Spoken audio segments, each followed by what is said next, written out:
Baik, selamat sore. Sore. Baik, terima kasih ya kamu sudah meluangkan waktu untuk pertemuan pada wawancara hari ini. Sebelumnya, perkenalkan, nama saya Sally dari Fakultas Psikologi Untar yang hari ini akan mewawancarai kamu mengenai sedikit pengalaman lah ya. Oke. Sebelum kita mulai wawancara, saya ingin menjelaskan beberapa hal penting mengenai proses berjalannya wawancara ini. Apakah kamu sudah siap? Sudah, siap. Oke. Pertama, saya ingin menjelaskan tujuan dari wawancara ini. Wawancara ini dilakukan untuk mengetahui nih sedikit pengalaman dan pendapat kamu mengenai masa transisi kamu dari masa SMA sampai perguruan tinggi. Oke. Dan semua informasi yang kamu jawab dan kamu berikan digunakan hanya untuk penelitian saja dan akan dijaga kerahasiaannya. Wawancara ini akan berlangsung kurang lebih 1 jam atau 30 menit lebih. Dan kamu bisa tidak mau menjawab jika ada pertanyaan yang tidak berkenan. Kamu bisa membatalkannya saja di tengah-tengah. Baik, apakah kamu ada pertanyaan sebelum kita mulai? Tidak ada.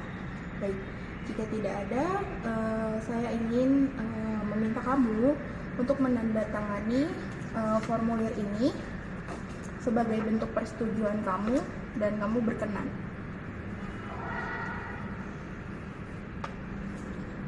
Baik, apakah sudah? Sudah? Oke, kita mulai ya. Oke. Oke, silakan perkenalkan diri kamu. Perkenalkan, nama saya Christina Apriliani. Saya mahasiswa psikologi semester 3 di Universitas Tarumanagara. Umur saya sekarang 19 tahun. Ya, kurang lebih seperti itu. Oke.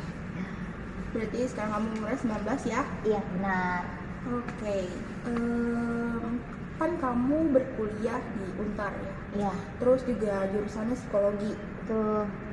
Sebelumnya apa sih yang menjadi pertimbangan kamu nih untuk memilih perguruan tinggi dibandingkan bekerja?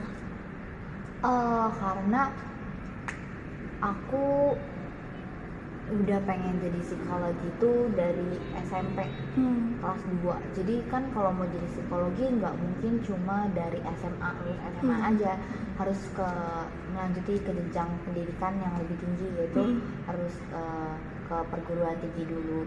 Jadi kayaknya kebetulan keluarga aku mendukung aku buat lanjut pendidikan, jadi kayak itu alasan aku sih kenapa aku milih untuk kuliah dan nggak bekerja dulu.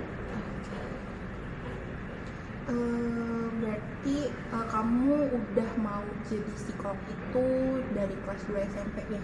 Iya, benar. Berarti jangka waktunya hingga sekarang tuh cukup lama ya? Iya, betul. Oke. Di dalam kamu memilih jurusan itu gimana proses diskusi kamu sama keluarga? Kalau kamu gimana? Proses diskusi kamu ke keluarga nih dalam menentukan kamu nih mau masuk ke sini itu gimana? Buat masuk ke kampus, Mm-mm. aku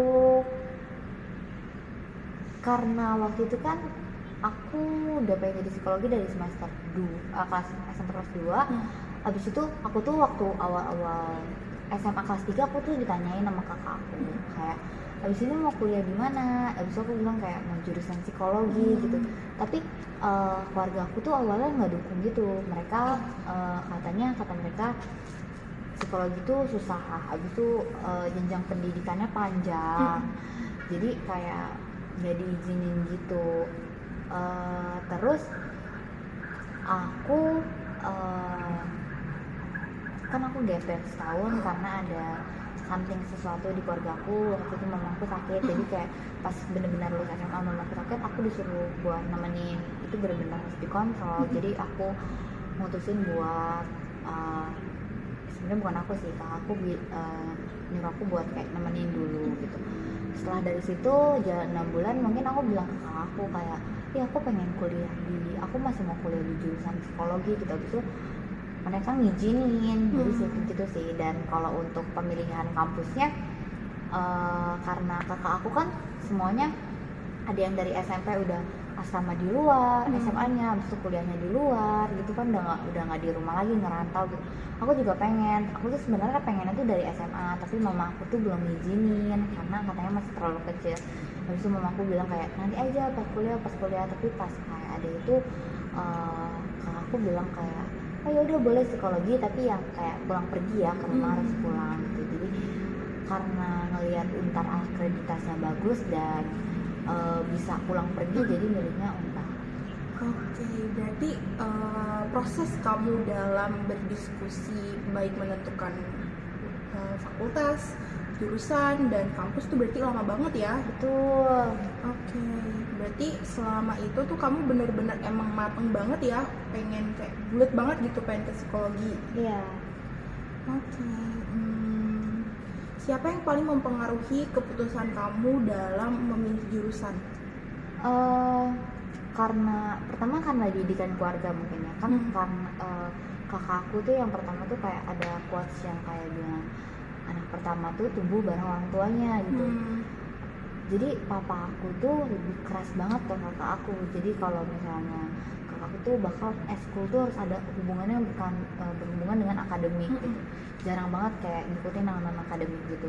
Tapi ketika anak-anaknya yang lain kayak lahir gitu, setelah kakak tuh kayak lebih santai gitu, jadi kayak lebih fleksibel, tapi tuh kayak ada waktu belajar gitu kan. Nah di keluarga tuh kalau misalnya kakak aku tuh waktu pulang dari hasil belajar dengan bapakku, kalau setiap dia pulang liburan karena dia di Korea ngerantau ya, dia kayak ngasih kita disuruh baca buku gitu loh. Habis itu nanti kalau baca buku kita dapat uang. Kita sebenarnya kalau anak kecil kan ngincer uangnya ya. Iya. Jadi aku waktu itu baca buku Philosophy of Crayon, itu bukunya tipis banget tapi kayak warna-warni gitu dan gampang dimengerti. Dimana waktu itu tuh dia ngebahas tentang crayon yang warnanya beda-beda itu sama kayak manusia yang karakternya setiap individu itu beda-beda gitu. Abis itu dia ngebahas tentang mental health gitu-gitu kan, kayak sekarang tuh dipandang kayak orang mandangnya penting banget gitu. Terus kayak wah keren banget nih bukunya gitu. Abis itu cara belajar kayak gini tuh di mana sih? Terus ketemu lah, oh ternyata psikologi gitu. Terus aku cerita kalau ada apa-apa bisa ngebahas kayak gini sih aku lebih ke kakak aku ya buat tektokan, tukar cerita. Jadi mungkin yang berperan besar dalam pemilihan jurusan kakak aku. Oke, berarti kakak kamu banget nih yang kayak istilahnya berperan penting lah ya dalam kamu memilih jurusan ini. Oke, kan kamu sekarang ada di jurusan psikologi ya. Pas kamu menentukan perkuliahan, itu tuh psikologi itu ada di pilihan pertama? Iya pertama. Tapi kan sebelumnya kayak waktu pas SNBP, SNPTN gitu-gitu, aku selalu daftarnya di ilmu komunikasi karena waktu itu aku belum dapat izin buat ngambil jurusan jurusan psikologi. Jadi pas nyoba swasta pertama kali langsung daftar saya ke psikologi izin. Oke, berarti pas kamu setelah ikut SNBP dan SNBT ikutnya Ilkom milihnya? Iya, semuanya Ilkom. Terus dan jalur mandiri juga Ilkom. Oh, kamu ikut jalur mandiri juga? Iya, di beberapa kampus negeri. Setelah itu pas kamu daftar di Untar, pilihan pertama kamu jatuh ke psikologi. Iya benar. Oke. Bagaimana sih persiapan kamu nih dalam persiapan untuk masuk ke perguruan tinggi? Apa aja yang kamu siapin? Mungkin kalau waktu nyiapin SNBP-nya karena aku udah nggak tertarik sama jurusannya, jadi aku nggak nyiapin apapun. Oke.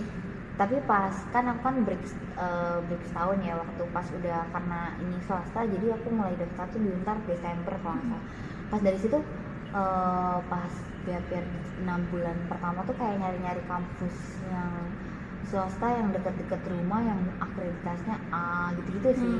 Persiapannya nyari tahu yang kampusnya yang akreditasnya A, abis itu jurusan psikologinya A, abis itu kayak mereka alumninya pada kemana-mana aja sih gitu. Terus persiapan nyari ya tempat pendidikannya yang mungkin bagus gitu Hmm. buat karir kita ke depannya. Oke, berarti persiapan kamu tuh lebih ke arah mencari tahu segala sesuatu lah ya. Iya, benar. Oke. Kan kamu terakhirnya pilihannya mendaftar di Untar ya. Informasi apa sih yang kamu cari tentang kampusnya, tentang jurusannya? Itu tuh kamu nyari apa aja? Nyari tahu tentang apa? Akreditasnya ya, kayak aku Mhm. bilang akreditasnya, lulusannya gitu-gitu. Abis itu nama kampusnya pastinya juga kan, karena aku percaya kalau kita berkembang di lingkungannya baik pasti kita akan ke bawah gitu. Awalnya juga kayak susah, kayak mungkin gak ya masuk Unpar gitu. Tapi ternyata yang pas dijalanin sempat survive juga gitu. Tapi kalau buat nyari taunya ya itu paling akreditasnya, gimana lulusannya, dosen-dosennya, habis itu pelajaran-pelajarannya gitu. Aku juga nyari kayak cara pembelajarannya sih, gimana kalau misalnya kira-kira berapa tahun sih S1 Untar tuh targetnya gitu. Kalau misalnya dari lewat 2 amit-amit kalau misalnya ada yang lewat dari 12 semester tuh DO-nya gimana gitu-gitu sih. Oke. Berarti kamu lumayan cukup detail lah ya dalam mencari segala informasi yang bakalan kamu tuju gitu. Iya. Oke. Kan kamu masa transisi lah ya dari sekolah selama kurang lebih 12 tahun lah ya, dari SD sampai SMA. Itu tuh apa sih ekspektasi kamu terhadap dunia perkuliahan? Kan karena zaman sekarang udah ada sosial media, nggak bisa dipungkiri kalau apalagi anak-anak zaman sekarang kayak hampir 5 jam 6 jam waktunya dihabiskan kan dengan sosial media. Terus kayak aku ngeliat TikTok kehidupan orang di kampus gitu, mulai individualnya, mereka individual banget kan. Habis itu dari situ kayak mikir ya aku nggak berekspektasi apa-apa sih dalam pertemanan kampus yang katanya sulit buat dapet temen dan lain sebagainya. Aku cuma kayak persiapannya ya semoga aku nanti kalau dikasih rezeki sama Tuhan, aku cuma minta teman yang baik yang kayak mau sama-sama mau belajar aja sih. Jadi yang ekspektasinya ya semoga aku bisa ngikutin pelajarannya aja. Aku cuma itu doang sih ekspektasi aku, kayak kayaknya orang-orangnya di dalam-dalamnya keren deh, karena kan dari berbagai macam udah bisa SMA mereka sebelumnya keren-keren, dari kayak ya pokoknya gitu deh. Oke, berarti ekspektasi kamu tuh bisa dikelompokkan cenderung agak tinggi ya untuk masuk ke kampus ini gitu. Iya. Bagaimana sih bayangan awal kamu tuh tentang sistem pembelajaran di kampus? Kayak bayangan kamu tuh apakah kayak kamu culture shock gitu, kayak oh ternyata sulit ya pembelajaran di kampus, terus lebih kompleks, gimana nih? Iya sulit, terutama di bagian kan kalau di SMA mungkin jamnya teratur gitu kali ya. Kayak dari jam 7 sampai jam 3 kita. Terus kalau di kampus tuh enggak, kayak mata kelas pertama jam 8 sampai jam 9, habis itu nanti baru ada lagi jam 1 gitu-gitu. Habis itu shocknya pas kayak ujian-ujiannya sih, kayak ujian-ujiannya ternyata nggak tertulis doang, ternyata di psikologi itu banyak praktikum dan banyak project gitu-gitu sih. Jadi kayak oh dunia kampus tuh begini gitu, dunia kuliah tuh begini gitu aja. Dan ternyata tugas tahun kampus tuh nggak cuma paper, apalagi di psikologi gitu, ada project dimana kayak kita buat webinar gitu sih, praktikumnya yang mengharuskan kita buat bekerja sama orang dan terjun ke masyarakat langsung. Berarti bayangan kamu tuh tentang pembelajaran di kampus tuh dari awal emang kamu mikirnya udah agak kompleks lah ya dibandingkan sekolah. Iya betul. Oke. Bagaimana sih menurut kamu nih perbedaan metode pembelajaran di kampus dibandingkan SMA? Bedanya apa sih gitu? Mungkin kalau di kuliah di sekolah tuh lebih teratur gitu ya jamnya, gitu-gitunya kayak gitu. Kalau di sekolah tuh kalau di kampus tuh kadang-kadang kita nggak teratur gitu, kayak bukan dengan nggak teratur, kayak jamnya nggak sama gitu loh, dan nggak setiap hari semuanya ada kuliah, karena kadang ada hari liburnya, kayak contoh di semester ini aku Kamis nggak ada kelas gitu. Kadang di kayak ada yang sehari 2 mata kuliah doang, ada yang 1 doang gitu-gitu sih. Dan buat tugas deadline-nya itu kan kalau di sekolah lebih kayak banyak gitu ya waktu pembelajaran, sedang kalau di kampus tuh kita kayak lebih bisa menyesuaikan diri asal kita pintar bagi waktunya aja sih. Oke, jadi perbedaannya tuh lebih ke pembagian waktu gitu ya. Iya. Kayak di jam kosong misal di sekolah sama di kampus tuh beda ya. Iya. Oke. Kamu sendiri tuh punya tantangan gak sih dalam mengikuti alur pembelajaran kuliah? Ada dong, ada banget pasti ya, karena materi psikologi itu susah banget gitu. Kayak aku banyak banget kekurangannya dan masih belajar gitu. Mungkin buat memahami materi itu kadang-kadang susah banget sih. Ada beberapa mata kuliah yang kayak sulit buat dimengerti, dan itu bagi aku jadi satu tantangan sendiri sih.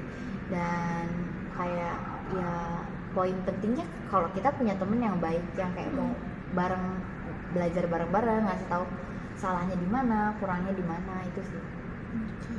Berarti kamu mengatasi tantangan itu tuh dengan kayak berharap kamu tuh punya temen yang saling support lah ya. Iya, kebetulan di kampus tuh kayak ada temen kayak aku dapetnya begitu, yang kayak mau ngebantuin kayak tugasnya gini loh, gini. Kalau materinya agak susah, aku kayak nanya tuh mereka bantu gitu sih.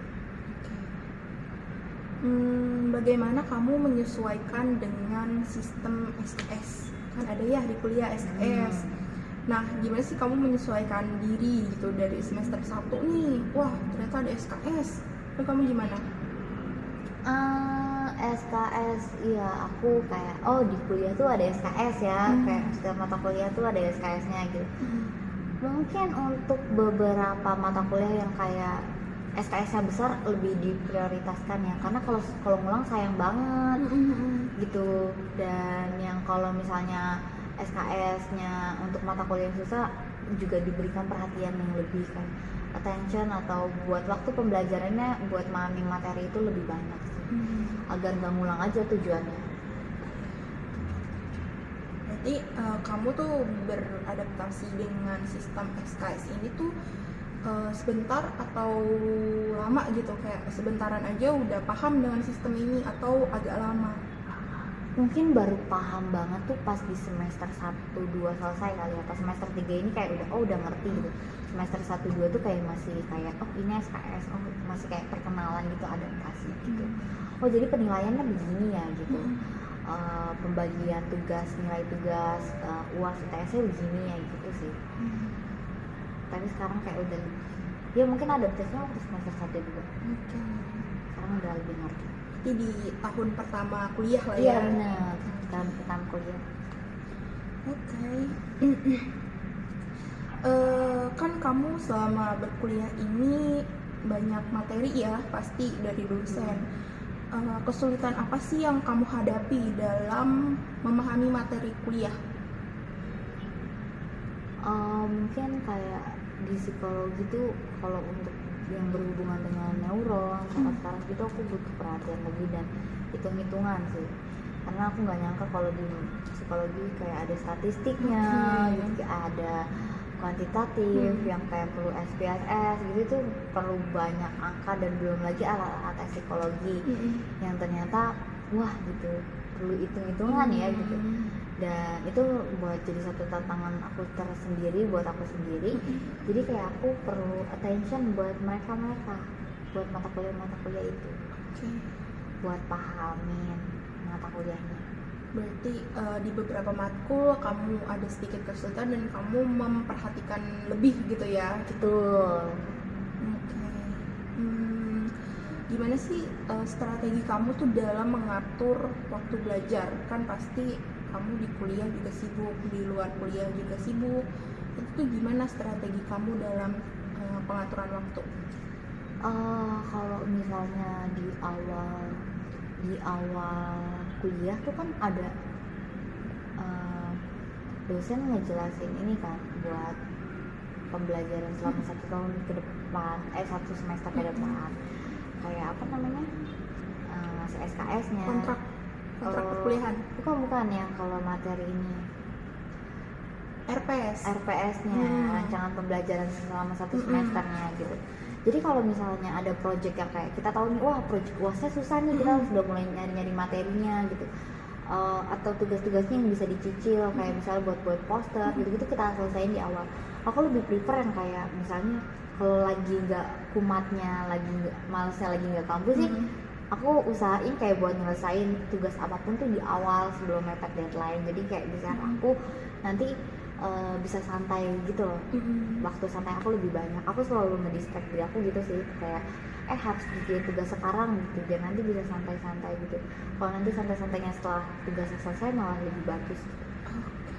Berarti kamu menstrategiin itu tuh dengan kamu tuh ngasih apa ya, kayak motivasi ke diri sendiri gitu ya, supaya ayo buruan kerjain gitu. Oke. Kan tadi kan udah di tahun pertama kuliah nih, sekarang 1,5 tahun lah ya. Ada perbedaan nggak cara belajar yang kamu terapin dibanding dengan SMA? Misal di SMA kamu cara belajarnya gini, terus di kuliah gini, ada nggak perbedaannya? Kalau di SMA mungkin karena ini kayak berpaut sama buku aja gitu. Dan kalau di kuliah abis itu lebih kayak belajar mepet ulangan. Ada kalau sekolah dulu gitu sih, mau ulangan baru belajar, ngerjain tugas pas udah mepet. Tapi kalau di kuliah ya nggak bisa gitu, bahkan kayak udah hamin 3 minggu sebelum UAS tuh udah kayak belajar dari ini gitu. Setiap pertemuan mulai nyicil catatan setiap materi biar nanti di UASnya tuh kayak nggak keteteran dan tinggal belajar aja gitu. Buat nyiapin kayak gitu hal-hal kayak gitu. Pokoknya di kuliah tuh karena materinya lebih berat, jadi perlu waktu banyak buat paham dan butuh waktu juga buat belajar materi-materi di kampus yang disampaikan di kampus. Oke. Tadi kan kamu bilang perbedaannya itu berarti di cara belajar dan cara mengajar lah ya istilahnya. Bagaimana cara kamu untuk mencari nih sumber belajar tambahan? Apakah kamu membaca buku atau mencari di internet, apa seperti apa? Aku nyari di internet sih biasanya.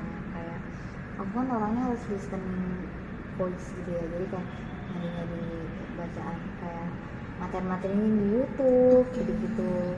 Yang kayak kan sekarang dosen-dosen psikologi apalagi semenjak COVID banyak yang bagikan ilmunya melewat YouTube, video YouTube ya. Jadi aku suka dengar-dengar, suka nonton gitu sih. Dan kalau dari internet tambahannya, dari buku-buku, kayak misalnya temen-temen aku kayak kok kamu ngerti sih gitu, iya aku habis baca buku ini gini-gini. Aku juga kayak minta, boleh nggak minta bukunya gitu, sharing sama temen gitu sih. Oke, berarti kamu mencari sumber belajar tambahan tuh dari YouTube berarti? Iya, YouTube, teman. Oke, berarti emang harus dijelasin langsung? Iya, benar. Oke. Apa yang kamu lakukan nih ketika kamu menghadapi sebuah kesulitan dalam satu mata kuliah? Itu biasanya apa yang kamu lakukan? Stres pasti ya, kayak aku nggak ngerti sih gitu. Nangis juga udah pasti dilakukan gitu. Ternyata kuliah susah ini ya gitu. Mungkin kayak gitu, karena aku mikir kayak kita perlu deh nguapin emosi kayak gitu. Dan selebihnya ya udah cari materi tambahan, buku, temen gitu. Toh pasti nanti kayak kalau udah usaha mudah-mudahan hasilnya juga ngikut baik gitu kan. Jadi aku kalau misalnya gitu kayak aku ngasih waktu dia aku buat sedih dulu, baru aku kayak kalau udah sedihnya udah cukup, ayo kita nyari materi tambahan gitu lewat YouTube, lewat buku dari teman-teman. Habis itu kayak nanya ke dosennya atau ke asdonsnya gitu, materi yang kurang ngerti gitu, baca-baca lagi RPS-nya, baca-baca lagi buku pedomannya gitu sih. Berarti semua itu yang kamu lakukan ketika kamu istilahnya menemukan sebuah kesulitan lah ya di tengah-tengah pembelajaran kamu. Oke. Gimana sih pengalaman kamu dalam berinteraksi nih dengan teman-teman atau mahasiswa yang berasal dari berbagai daerah lah ya? Terutama kan kalau Untar itu emang pusatnya di Jakarta dan pasti banyak mahasiswa yang ngerantau nih. Gimana sih pengalaman kamu berinteraksi dengan mereka? Seru ya, karena kayak kadang ada beberapa temen-temen aku yang masih pakai kebawa logat daerahnya, dan itu kayak unik banget gitu. Indonesia yang benar-benar kayak akan budayanya itu berkumpul gitu. Jadi aku kayak, kan kalau SMA sebatas kayak tetangga, temennya, sekitar rumah, tapi pas di kuliah tuh kayak ada yang dari Manado, Pontianak gitu-gitu, ada yang dari Jawa, ada yang dari Bogor, Karawang gitu kan ya. Jadi kayak kita bisa sharing gitu, pengalamannya kalau di Ponti gini-gini gitu. Even kayak sekedar makanan, ini kalau di Ponti namanya ini loh, ini kalau di sini gitu. Kita beda-beda gitu-gitu sih. Mungkin asik buat nambah wawasan baru, kayak kita ngerti, nambah-nambah kayak kita kayak beragam gitu, dan kita memahami budaya mereka gitu. Seru kayak berbagi tentang ilmu budaya dari daerahnya masing-masing. Dan untuk interaksinya ya seperti pada umumnya aja, kayak cerita, makan, habis kelas gitu. Yang ngebuat beda dan istimewanya ya itu karena mereka dari asal dan daerah yang beda-beda, mereka bawa logat yang beda gitu, mereka bawa budaya yang beda, yang di situ yang kayak keberagaman itu menjadi satu hal yang indah. Oke, berarti kamu cukup berbaur lah ya istilahnya dengan baik karena emang berbeda semua asalnya kan? Iya, betul. Oke. Ada nggak tantangan kamu dalam menghadapi atau membangun nih pertemanan di kampus, terutama kan pas awal-awal masa ospek itu ada tantangan sendiri nggak dalam membangun pertemanan? Ada dong, pasti kayak itu kan kita harus adaptasi sama lingkungan, sama orang-orangnya. Dan di semester 1 tuh kayak kuliah pulang gitu, karena belum terlalu akrab sama orang-orangnya gitu. Tapi pas lambat laun waktu gitu kan berjalan, kayak udah semakin terbuka sama orang-orangnya gitu. Orang-orangnya juga kayak teman-teman aku pada open gitu, kita main kesini yuk habis pulang kuliah, kita kesini yuk gitu. Jadi mungkin hal-hal sepele kayak yang mungkin dianggap kecil, kayak makan habis kelas gitu, nyobain tempat kuliner baru gitu, jalan-jalan kayak nonton atau pergi ke tempat konser baru sama mereka, itu membuat kayak satu hubungan kayak buat lebih erat lagi sih, dan saling mengenal satu sama lain. Jadi kayak kita lebih makin dekat satu sama lain gitu. Berarti awalnya kamu agak sedikit ada tantangan lah ya? Iya benar, agak kaku, takut gitu. Tapi lambat laun kamu menjadi terbiasa dan jadi akrab. Iya benar. Kan pasti teman kamu berasal dari daerah yang beda-beda juga. Itu tuh gimana kamu menyesuaikan diri kamu itu dengan keberagaman latar belakang dari teman-teman kamu? Kayak misal latar belakang si ini sukunya dibesarkan di sini, itu gimana kamu menerimanya? Mungkin kalau kayak gitu ada beberapa hal, kayak temen aku misalnya kita pengen abis semesteran nih, kita pengen liburan main gitu, kita pengen ke gunung, dia nggak boleh ke gunung sama orang tuanya. Kayak kita mau pergi kemana, mereka nggak boleh gitu. Atau kayak misalnya kita mau nyusun pergi abis ujian, mereka udah nggak bisa karena mereka harus balik ke tempat halaman kampung mereka buat liburan bersama keluarganya gitu-gitu sih. Jadi intinya ya saling ngerti aja, komunikasi. Kalau misal temen yang nggak bisa, ya udah next time kita cari waktu lagi sama teman-teman yang pas biar semuanya bisa ikut gitu sih. Dan kalau buat akrabnya ya itu sesimpel kayak kita makan bareng habis kelas, habis itu kayak kita main ke kosan teman kita gitu-gitu sih, kita main ke rumahnya gitu aja sih. Oke, berarti kamu menyesuaikan dirinya itu dengan komunikasi yang baik, terus saling pengertian gitu ya. Bisa nggak ceritain pengalaman kamu nih bergabung dalam organisasi di kampus? Aku di kampus ini kemarin aku semester 1 dan 2 itu ikut SIA. Itu tuh organisasi dan psikologinya, aku ngambil teater. Aku jadi aktor dan itu seru banget. Jadi bisa dapat teman baru juga, bisa ngerti kayak pertama kali tampil depan orang banyak dengan sebanyak itu, mainin acting, ternyata aku nggak expect aku bisa gitu, dan itu menurut aku suka banget, seru banget sih. Dan untuk sekarang aku jadi ikut Adiat, jadi misi padusnya, dan aku senang aja belajar nyanyi sama teman-teman aku. Iya, karena aku bisa punya teman baru gitu. Abis itu kayak ngasah kemampuan yang non akademik gitu loh. Jadi kayak nggak belajar akademik aja. Oke, berarti di samping itu juga ada hobi kamu ya? Iya benar, yang sesuai dengan hobi atau keinginan aku.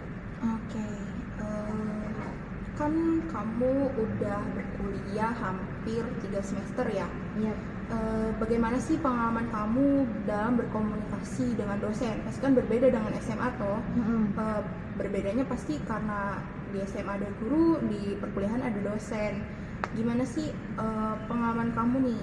Apakah ada culture shock gitu selama berkomunikasi? Kalau di kuliah kan dosen cuma nggak kayak SMA gitu ya, yang semuanya materinya dijelasin satu-satu sama dosen. Kayak dosen tuh cuma beberapa aja ngejelasin materi, sebenarnya kita belajar sendiri, nyari tahu di buku gitu-gitu sih. Dan mungkin kalau untuk problemnya ya pasti ada lah, karena dosen kan ngasih tugasnya juga jelasin materinya tidak full seperti SMA gitu. Yang penting kita ngikutin aja sih aturan sama apa tugas yang mereka berikan gitu, kayak ngerjain tugas tepat waktu, on time gitu. Terus kalau kelas ya kelas, jangan suka bolos gitu. Ya intinya ya nggak memancing keributan, karena di sini kan kita sama-sama kayak kita mau belajar dan dia dosen kita, dia ngajarin cuma ya intinya saling ngargain satu sama lain aja sih. Berarti pengalaman kamu berkomunikasi dengan dosen itu dalam bentuk kamu lebih memperhatikan lah ya, istilah mengikuti alur yang sudah dibuat oleh dosen. Baik. Ada perbedaan yang kamu rasakan signifikan nggak antara guru SMA dan dosen? Apakah lebih galak atau lebih ribet?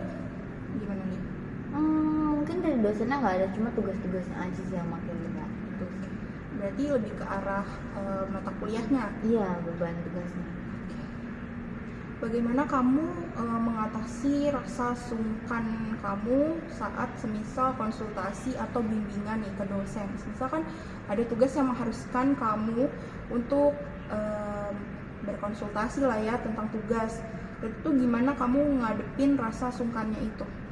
Pasti ada sungkannya, tapi kalau misalnya kayak buat konsul sama dosen atau kayak misalnya kemarin penelitian praktikum kuantitatif, sebisa mungkin sebelum bawa hasil penelitiannya dan olah datanya, kita udah maksimal gitu, kita udah ngelakuin yang terbaik buat kayak ngelakuin buat mengurangi, meminimalisir kekosongannya, kesalahan yang dibuat oleh diri kita sendiri sih. Kalau misalnya dikasih kritikan atau saran dari dosen yang buat penelitiannya jadi lebih bagus, ya nggak masalah, terima aja, kan emang gitu. Berarti buat berkembang lebih baik lagi kan tujuannya emang baik. Berarti kamu sebisa mungkin meminimalisir ketidaksiapan lah ya istilahnya dalam menghadapi konsultasi ke dosen gitu. Oke. Kan kamu ada ikut organisasi kan? Itu tuh gimana kamu mengatur jadwal antara kuliah dengan kegiatan lain?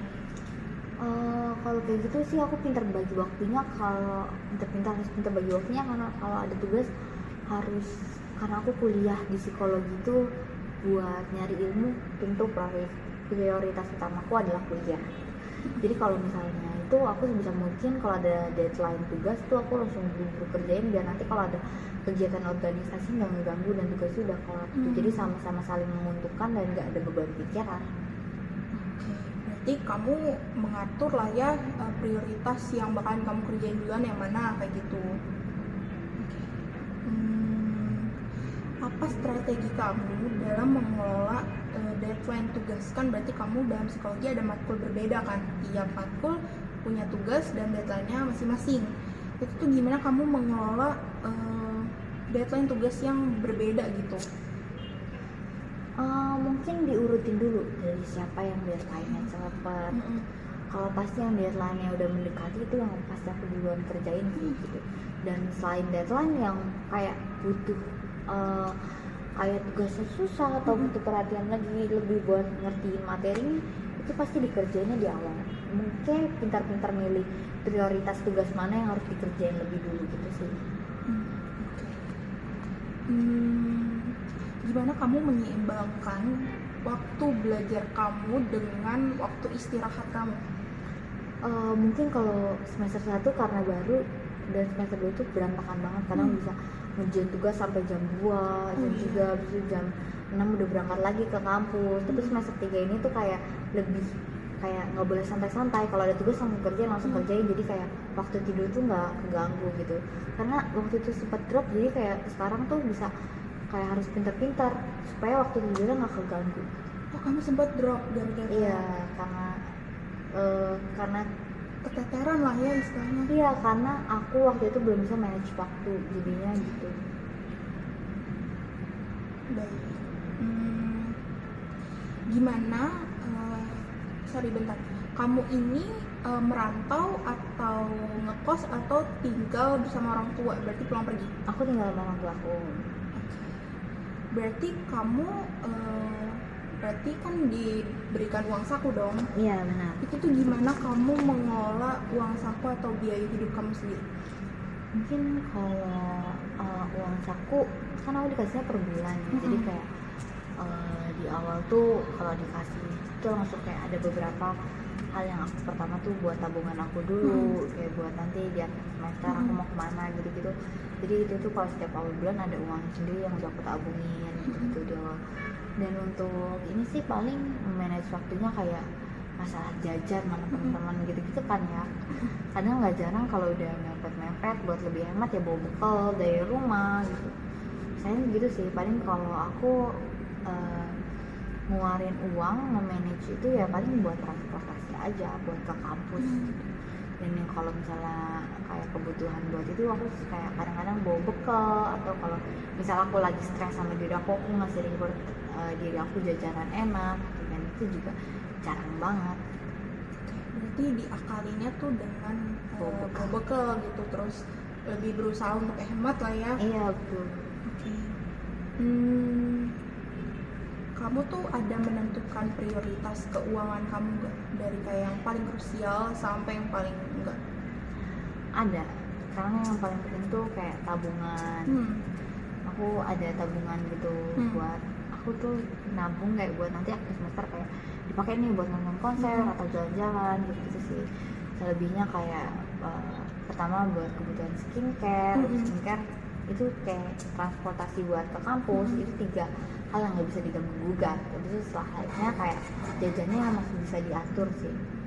Kalau misalnya kira-kira aja gitu, bulan ini masih ada 3 minggu lagi nih gitu.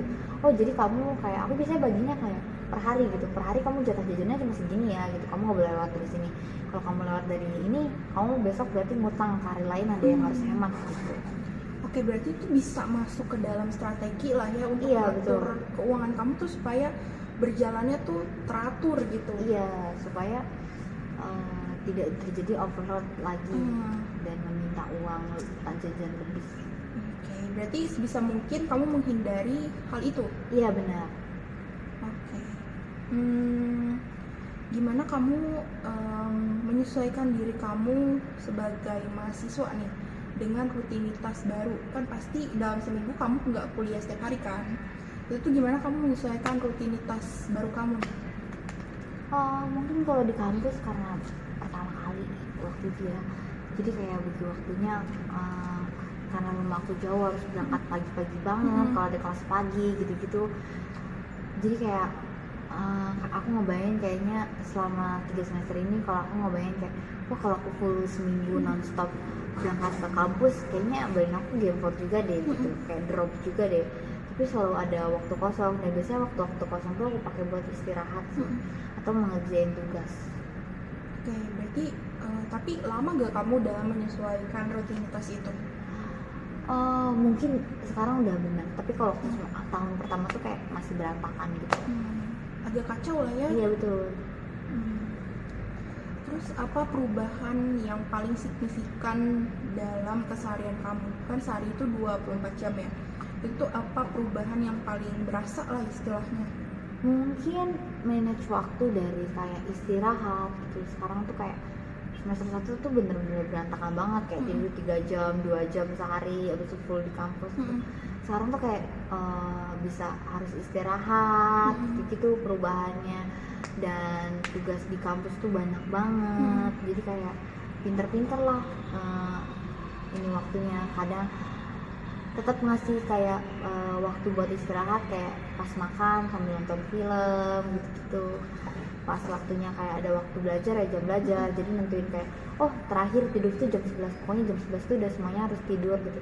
Jadi sekarang tuh kayak dulu kan kayak pokoknya ngerjain apapun sampai larut malam asalkan tugasnya kelar. Sekarang tuh nggak gitu, kayak kalau udah waktunya istirahat, jadi besok pagi bangun udah fresh gitu ngelanjutin lagi tugasnya gitu. Berarti perubahan yang paling istilah krusial dan signifikan ada pola tidur. Iya betul. Oke. Gimana kamu mengatasi setelah kamu mengatur pola tidur itu kan jadi lebih berasa kan efek positifnya ya. Itu tuh menurut kamu itu tuh lebih baik kamu ada di semester 1 itu pola belajar dan pola tidurnya, atau lebih baik di semester sekarang? Karena sekarang lebih mengutamain yang kayak dulu tuh kalau mau tidur kayak harus scroll TikTok. Sekarang tuh kayak mikir kayak ngapain scroll TikTok, mendingan tidur. Scroll TikTok besok pagi. Kalau scroll TikTok malam nanti begadang, habis itu besoknya nggak fresh gitu sih. Jadi kayak sekarang tuh lebih teratur dari jaga pola kesehatannya, pola tidurnya gitu, belajarnya juga. Berarti lebih better lah ya. Iya benar, lebih baik. Oke. Dalam hal kesehatan, kamu tuh menjaga pola hidup sehat kamu di tengah kesibukan ini tuh dengan cara apa? Tidur.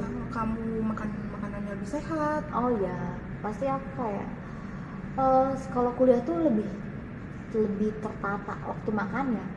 Lebih ingat makannya. Soalnya kalau lagi libur tuh nggak ingat sarapan, tapi kalau kuliah harus sarapan, makan bener gitu, karena aktivitas masa jam 1 udah harus makan siang gitu kan. Kalau di rumah karena emang namanya itu udah nanti makan sekali aja jam 4 sore, jam 3 baru keluar kamar makan, habis itu makan malam lagi, jadi berantakan gitu.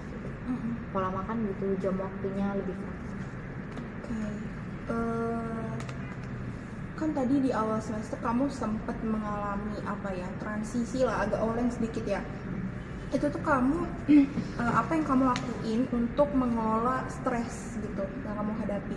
Misalnya nih kamu stres dengan pelajaran, apa yang kamu lakukan untuk mengelola stres tersebut? Dengar musik. Dengan musik kesukaan, nonton K-pop, abis itu drama. Sama kalau berat banget masalahnya aku kayak ngeluh ke mama aku sih, kayak ngeluapin emosi kayak mah capek gitu. Oke. Berarti dengan ada hiburan lah ya istilahnya. Apa strategi kamu dalam menjaga kesehatan mental? Mungkin balance antara kuliah sama itunya tuh kayak jangan terlalu dipikirin, yang penting udah berusaha terbaik, jangan terlalu overdosis kalau belajar. Habis itu ingat waktu istirahat, ingat jam makan biar nggak stres gitu sih. Untuk pengembangan diri kamu sendiri ini, keterampilan apa yang kamu rasa perlu di-push atau dikembangkan lebih lagi di perguruan tinggi? Apakah public speaking? Public speaking aku sih, karena aku masih gemeteran sama takut kalau ketemu orang. Berarti berarti skill itu yang emang pengen kamu tingkatkan lah ya. Benar. Oke. Bagaimana kamu meningkatkan kemampuan kamu dalam berkomunikasi? Mungkin banyak-banyak ketemu orang, bersosialisasi gitu. Oke, berarti lebih banyak bersosialisasi dengan orang lain. Ya benar. Oke. Pengalaman kamu dalam kerja kelompok di kampus tuh kayak gimana?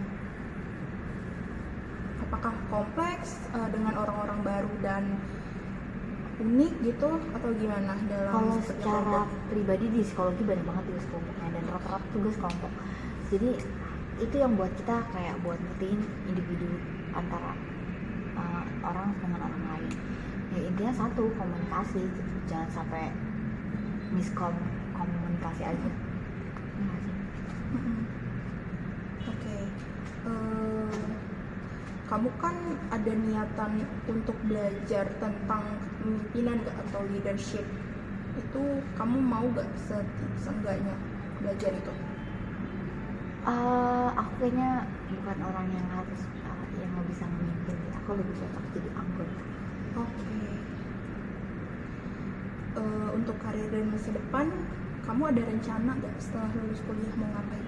Aku pastinya pengen kerja jadi HR terus, pengen HR. Tapi aku bingung kayak mau HR atau pendidikan. Karena aku cita-cita aku pengen jadi guru. Itu kapan sih? Kenapa? Mau jadi guru? Iya, mungkin Nabila kalau aku masih bingung antara psikologi pendidikan atau psikologi organisasi. Antara dua itu. Oke, berarti antara dua itulah ya rencana kamu ke depan. Oke, kamu ada persiapan dari sekarang nggak untuk nyiapin karir kamu di masa depan? Itu sih mantapin lagi kayaknya bahkan aku kemana ya, aku lebih passion aku kemana ya, aku lagi nyari tahu itu. Berarti kamu lebih ke arah yang meyakinkan diri sendiri dan mempatokkan lah ya istilahnya kamu nih arahnya mau kemana? Ya betul. Oke. Apa yang kamu lakukan untuk mengembangkan networking atau kayak relasi dalam kayak istilahnya profesional lah, itu gimana? Buat besarin networking itu kayak misalnya terus kayak gabung organisasi, join organisasi biar kenal lebih banyak orang. Oke. Apa pembelajaran terpenting selama masa transisi kamu dari SMA ke kuliah? Menurut kamu apa sih pembelajaran yang paling penting? Buat bisa adaptasi di lingkungan baru secepat-cepat mungkin, habis itu bisa ngertiin orang dan tahu kenyamanannya diri, tahu batasan diri. Mungkin bisa ngelihat adaptasi dengan lingkungan baru lebih cepat, karena bagaimanapun namanya kehidupan pasti akan dipindah-pindah terus. Oke. Sebelumnya aku mau nanya, kamu ada kakak atau adik gak sih? Ada Adik ada? Oke. Ada saran nggak untuk adik kamu yang misalnya nanti akan kuliah? Sekarang sih kalau ditanya dia belum ada keinginan untuk ke situ ya, gitu. Tapi kalau misalnya tuh ya karena keluarga aku nggak bebasnya, selagi itu baik, apapun nanti ke depan yang dia pilih ya selama itu baik pasti suka. Nggak harus kuliah juga, kalau emang bukan passionnya kuliah nggak apa-apa gitu. Tergantung dianya. Oke, terima kasih ya sudah mau ikut dalam sesi wawancara ini. Ya. Terima kasih untuk kejujuran dan keterbukaannya. Semua hasil wawancara hari ini akan disimpan sebaik-baiknya, tidak akan bocor dan dijaga kerahasiaannya. Baik, saya akhiri sesi wawancara ini. Sekian dan terima kasih ya. Sama-sama.